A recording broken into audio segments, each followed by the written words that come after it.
Hi, I'm Teresa, and this is a love letter to my grandmother.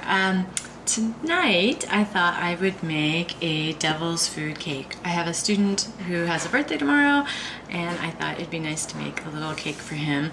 And I was kind of interested in the devil's food cake when I learned just recently the recipe that I have, which looks like this, is actually from this cookbook. I just discovered this cookbook when I was organizing the books that I have from grandmother, and it's called Cake Secrets.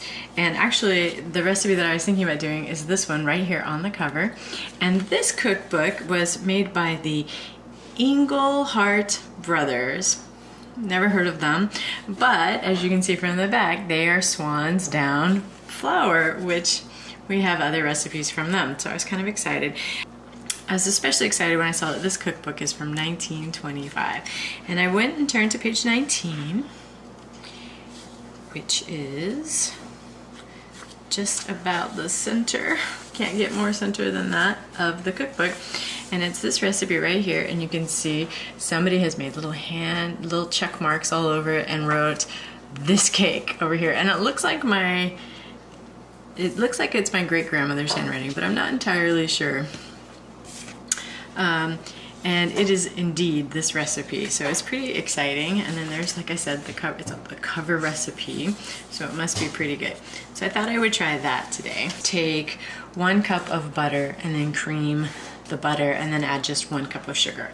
So let's do that. So I've creamed the butter and I've added 1 cup of sugar. The next step is to take the 2 eggs that I have and beat them until light.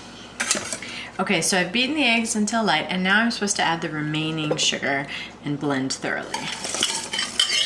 The next step is to take the egg sugar mixture and add it to the creamed sugar that I have already done. Okay, so here you can see it's the sugar and the eggs and the butter have all been mixed together. It's a very interesting kind of camel, or it's a very interesting color. I like it. It looks really yummy. Okay, so now I'm supposed to take the flour and add the baking powder and salt to that. So it is 2 cups and 1/4 of flour, 1/4 teaspoon of salt, and a teaspoon of baking powder. And I've already mixed those together. And then I'm to add the flour mixture, alternating with the sour milk, to the sugar mixture. Now, my mom was explaining that when you're alternating between wet and dry ingredients, you're supposed to begin with a wet ingredient and end with a dry ingredient for the proper texture, I guess. So I'm gonna do, it is a 1/2 cup of sour milk. I just took milk and added a little bit of lemon juice so that I could have sour milk. So I'll do 1/4 cup of that, and then I'll do 1/2 of my flour mixture and mix that in together. Okay, so the next step is to take a 1/2 cup of boiling water and stir into that 1/2 cup of boiling water a teaspoon of baking soda and the melted chocolate.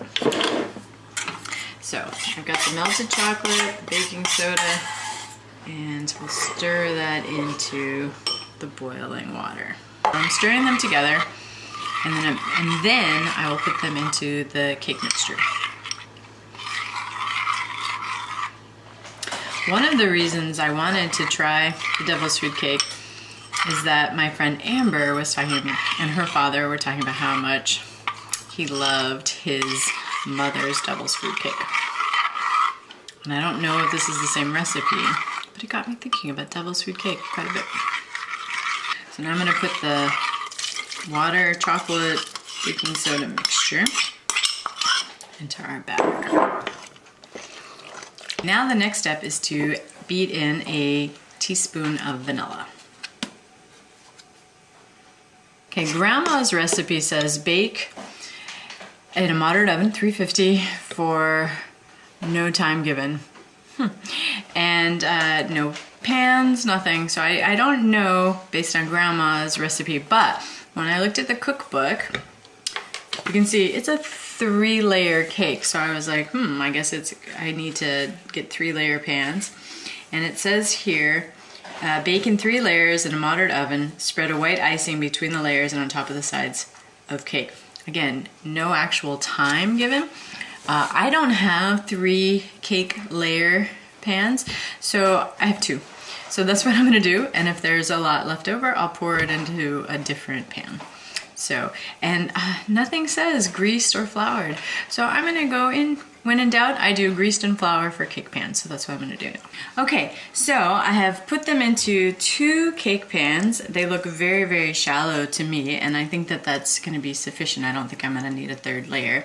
And I'm gonna put them in the oven. The oven's been preheated to 350, and I'm going to check on it every like 20-25 minutes and see how it's doing. Okay, so I took them out. They were in for 30 minutes, and I think they look pretty good.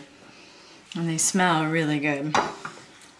You can see that they did rise a little bit in the pan, but not a ton. So I'm wondering how thin the cake pans were supposed to be.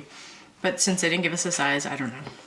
So I'm gonna let them cool, and we'll see. Tomorrow we'll see how my students like it. Hopefully they're good. I think they will be. I'm optimistic because it says it's a prize-winning devil's food cake. So anyway, that's all for me here at A Love Letter to My Grandmother. Bye.